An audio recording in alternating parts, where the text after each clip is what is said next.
الحمد للہ وکفا وسلام علی عبادہ الذین اصطفیٰ اما بعد فاعوذ باللہ من الشیطان الرجیم بسم اللہ الرحمن الرحیم وَلَسَوْفَ يُعْطِيكَ رَبُّكَ فَتَرْضَىٰ وقال النبی صلی اللہ علیہ وسلم انما انا قاسم واللہ یؤتی صدق اللہ العظیم وصدق رسولہ النبی الکریم۔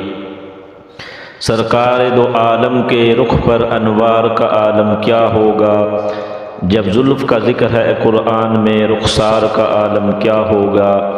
کھائی ہے قسم خود قرآن اصحاب کے دوڑتے کوڑوں کی، اصحاب کا جب یہ عالم ہے سرکار کا عالم کیا ہوگا۔ دیکھی نہیں کسی نے اگر شان مصطفیٰ، دیکھے کہ جبرائیل ہے دربان مصطفیٰ۔ اسلام کا زمانے پر میں سکہ بٹھا دیا، اپنی مثال آپ ہیں یاران مصطفیٰ۔ میرے بھائیوں، میرے نبی کے کمالات اتنے ہیں کہ ان کو بیان نہیں کیا جا سکتا۔ میرے نبی کا کمال یہ ہے کہ ان کے کمال کو شمار نہیں کیا جا سکتا۔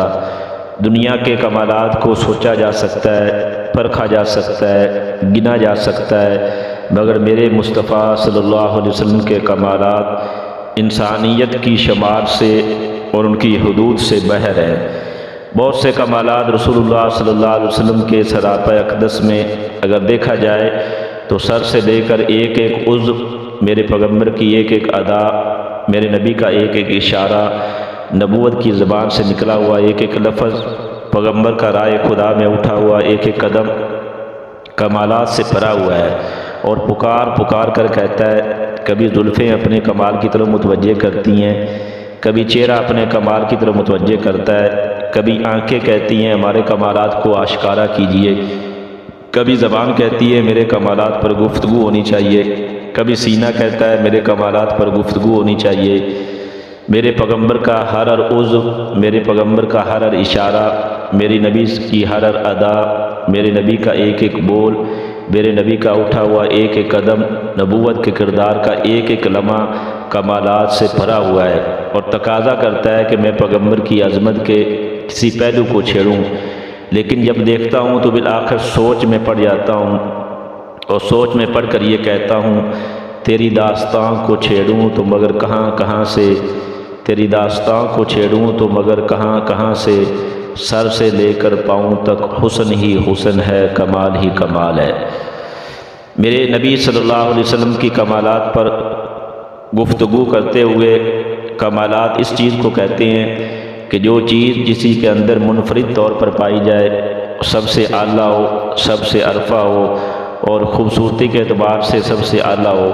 اگر حضور صلی اللہ علیہ وسلم کی انگلی کو دیکھیں تو اس سے زیادہ کوئی خوبصورت نہیں ہو سکتی، اگر ہاتھ کو دیکھیں تو اس سے زیادہ خوبصورت نہیں ہو سکتا، سینہ کو دیکھیں تو اس سے زیادہ خوبصورت نہیں ہو سکتا۔ یعنی ہر چیز حضور صلی اللہ علیہ وسلم کی اگر دیکھی جائے تو کسی کائنات کے اندر وہ چیز کسی کے اندر نہیں پائی جاتی۔ تو یہی میرے نبی کا سب سے بڑا کمال ہے۔ اور میرے نبی صلی اللہ علیہ وسلم کا کمال یہ بھی ہے کہ آتے تو بعد میں ہیں، مگر ان کا تذکرہ تورات میں، انجیل میں ان کی پیدائش سے پہلے ہو رہا ہے۔ ان کی نبوت کا تذکرہ ہو رہا ہے، کبھی تورات میں تذکرہ آیا، کبھی انجیل میں تذکرہ آیا۔ میرے نبی تو واقعی اس کے لائق تھے کہ ان کا تذکرہ ان کے آنے سے پہلے تورات اور انجیل میں کر دیا جائے۔ لیکن میرے نبی کا کمال در کمال یہ ہے کہ آپ کے ساتھیوں کا تذکرہ بھی ان کی پیدائش سے پہلے ہو رہا ہے، تورات میں ہو رہا ہے، انجیل میں بھی ہو رہا ہے۔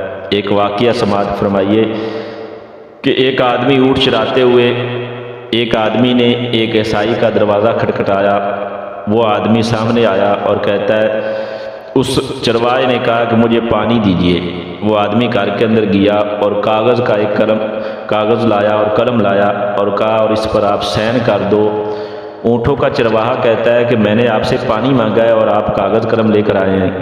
وہ کہتے ہیں کہ آپ اس پر لکھ دو کہ کل جب آپ کی حکومت اس علاقے کے اندر آئے گی تو مجھ سے آپ ٹیکس نہیں لیں گے، پھر میں پانی لاؤں گا۔